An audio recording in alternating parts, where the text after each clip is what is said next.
నీ హయాంలో నువ్వు మినిస్టర్గా ఉన్నప్పుడు ఎంతమందిని మందలు వేసుకొని పోయి వాళ్ళ దగ్గర డబ్బులు వసూలు చేసి తిరుమలలో దర్శనాలు చేయించి ఎన్ని టికెట్లు నువ్వు తీసుకొని వాళ్ళకి దర్శనాలు చేయించి నువ్వు డబ్బు తీసుకోవాలి. నువ్వు కూడా శిక్షార్హురాలువే.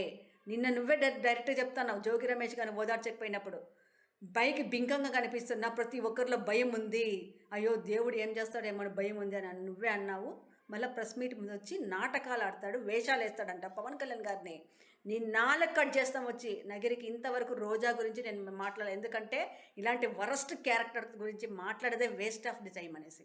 అలాంటి నువ్వు పవన్ కళ్యాణ్ గారి జోలికి వచ్చి వేషాలు గీషాలంటే మాత్రం నీకు నగిరికి వచ్చి బట్టలు ఊడి తీసుకొడతాం రోజా, గుర్తుపెట్టుకో.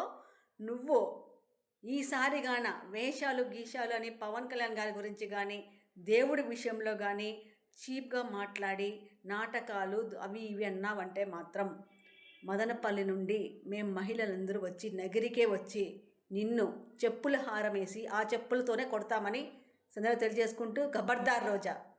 థ్యాంక్ యూ వాళ్ళు.